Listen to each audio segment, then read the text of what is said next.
Hello, welcome to Round Trip with Kestrel. This week we'll be visiting Dresden, Germany with Chris Molina. I understand that you've been doing music for a while now. Tell me a little bit about how that started out for you. Boy, that's a long story, man. But I guess back in like 2012, I moved to Germany. Met a girl. That's the only reason you leave your land to go somewhere is because you meet a girl. And that didn't work out. But the thing was, what I noticed was people in Germany just seem to really appreciate good music. Like where I come from, man, in the USA, it's so overly saturated with musicians.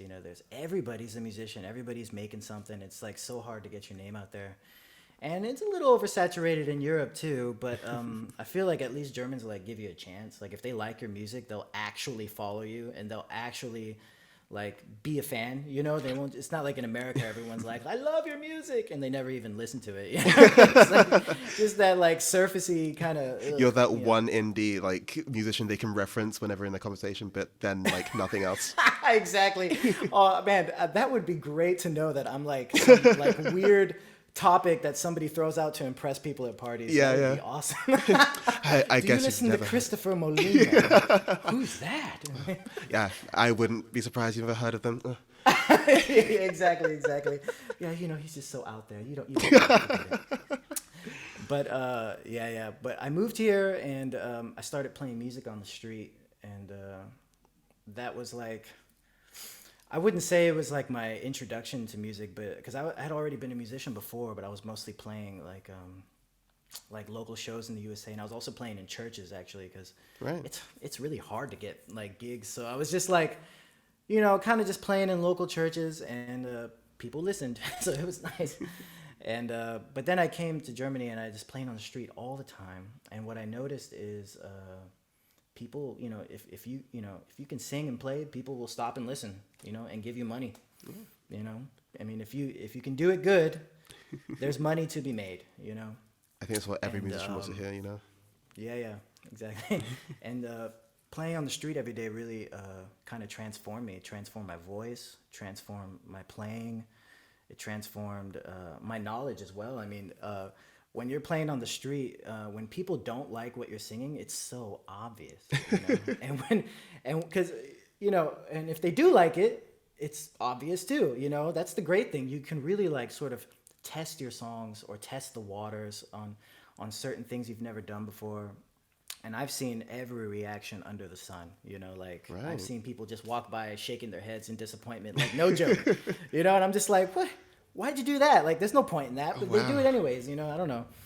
And I've seen people just do the opposite. They walk by clapping, or they stand around and listen. Or I remember one time I played that song Drops of Jupiter by Train, Oh, yeah. And then right after it, this lady, she's riding by on her bike, and she stops, and she just goes, thank you. In English. You just said, thank you. And I was like, you're welcome? Like, yeah. I mean, I don't know how she even heard what I was playing. She had headphones on, was driving by on her bike, but she just like was so thankful. But I had some really good moments and some really bad ones, but this time on the street really kind of formed me, so to say. For sure. Yeah. And I realized there was a lot of live gigs to be had, especially in the part of Dresden where I live. I live in Neustadt.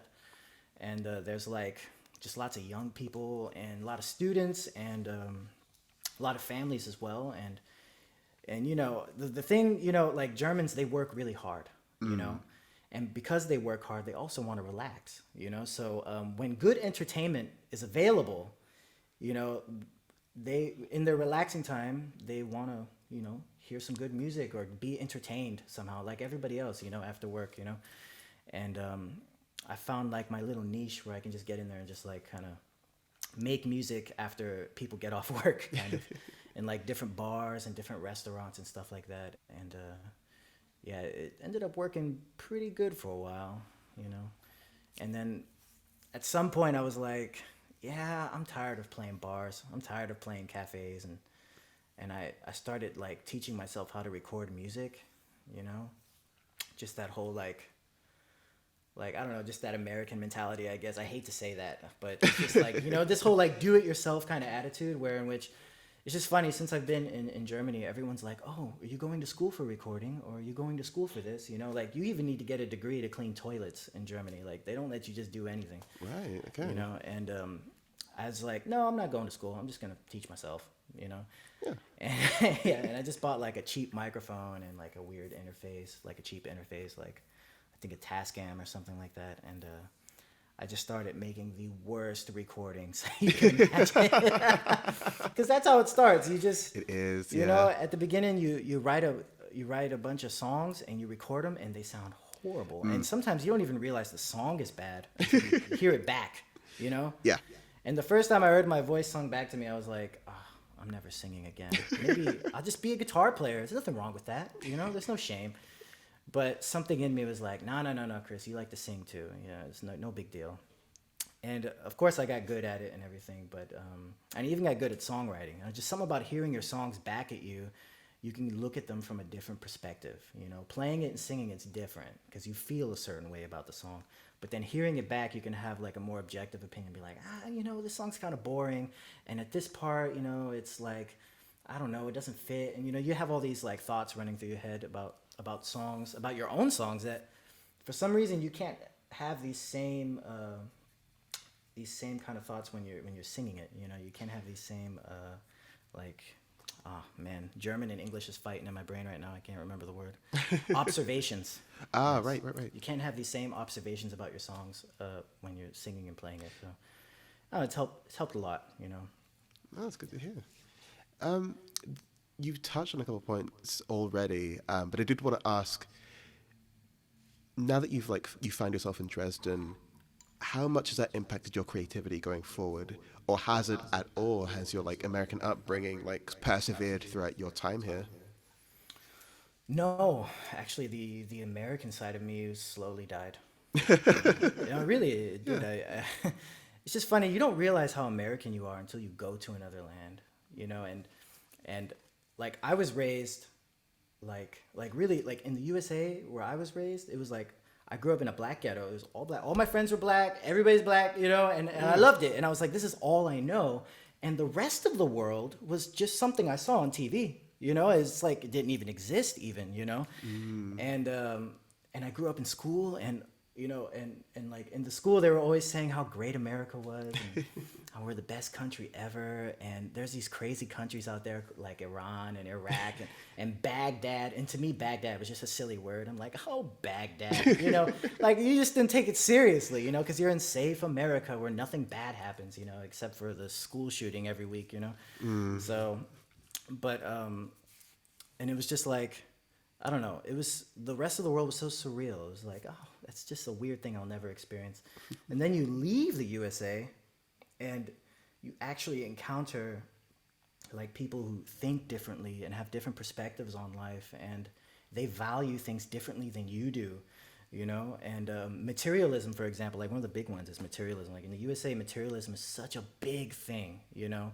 Like I remember just getting made fun of because I wore like the same clothes twice, you know, like you know, just like really stupid stuff, you know. And if your shoes were old, you know, they go, oh, he's got old shoes, and I'm like, what? So what? I got shoes, like, you know, like. Only now when you're older you think back, you're like, man, they made fun of you for the stupidest stuff, you know. And like when you get older, they're still making fun of you, just not to your face. They're just like, oh, look at him, you know what I mean? So. Just like the person that walks past and like shakes their head when you're playing, like. Exactly. exactly. And yeah, I don't know. I just realized that I thought like an American, you know, and I had a lot of stupid notions and stupid ideas about the rest of the world, you know, and then I started. I had a job, and I still go to this job sometimes, but this job in the refugee camp, working with refugees, and that was awesome. That's really great. And actually, a couple years ago, I started back up there in that camp, just because it was such a great experience. You're meeting all these people, and from different lands. Really, I've met so many people and seen so many faces, you know. And I started this like music project. I got this music room there, and I'm just teaching refugees music, you know. And it's amazing. It's a great time. And there you realize that. Oh yeah, you know, the way I've been viewing the rest of the world as an American has just been wrong. You know, just been wrong. Just that American side just dies. You know, just falls off, and you just become somebody who sees people as people. You know, like It's no longer like us versus them. It's like us. exactly. There's just the world and people on the world. You know, it's not like the Americans, because the Americans really do live in a bubble. You know, and I know I've been ragging on the Americans. They're not all bad people. You know, I'm just speaking from experience, like where I come from. There's just, you know, people don't take the rest of the world seriously and what other people think seriously, and the problems around the world are like, it might as well be a film and from Hollywood. You know, like when they hear, oh, genocide's happening in this world, or there's a famine here, they're like, but not here. You know what I mean? Yeah. You know, so I see that quite a bit with like, I know the elections happened recently in America, and people Yeah. are excited to like, you know, get this one guy out of office. yeah, we won't mention any names. Yeah, We all know who he is. exactly. Bringing a new guy, but then now there's just been a lot of criticism in regards to how the situation in Syria is being handled, which, again, I feel like the way people are talking about it, it leads to that, or comes from that idea of like, this is a completely separate world from ours and has no effect on us, when like in reality it probably has more of an effect than people realize. Yeah, definitely. I just remember like anytime I'd hear like a stupid quote that Trump said, or you know, Yeah. I'd be like, oh, it didn't even feel like it was my president saying it. You know, it was just like, oh, like I began to have that same mentality in the USA, but here, you know, like, oh, that's outside of Germany. Yeah. Doesn't mean anything to me. You know, it was just kind of funny how you know, the tables kind of turned there. I must admit, I'm guilty of it as well. I think everyone is definitely guilty of like making fun of Trump. Very easy target. Oh, definitely. And I mean, come on, that guy is, you know, he's just like a comedy content creator. almost. Basically, Like the stuff yeah. he says. And I wonder, I'm like, man, come on, he had to have known. People would react if he says this or that. You know, like he had to have known. There's no man that's that stupid. It's you just know? one long social experiment. Yeah, it could have been actually, and that'd be great if at the end of his election the camera crew just comes out, and like, we got you. You know, You've been like, pranked. Yeah. Hit the subscribe button below. You know, it's just all like a really long video. You know? Smash that like button, yo, and leave a comment down below. What'd you think of my presidency? Follow me on YouTube. You know, like Yeah, I That'd would just not been be insane. surprised. But I do want to go back to you working in a refugee camp and you teaching music.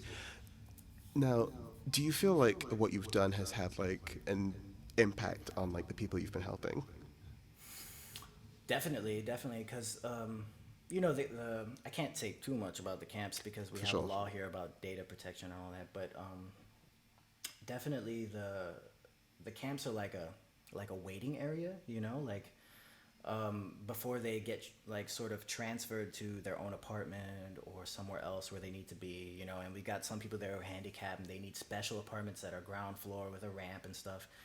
And so while they're waiting there, there's a lot of stress on them. You know, they have to go to interviews, you know, and in these interviews they're asked, like, what are they doing there and all that stuff. And it's a long asylum process pretty much. And it all takes place in that camp.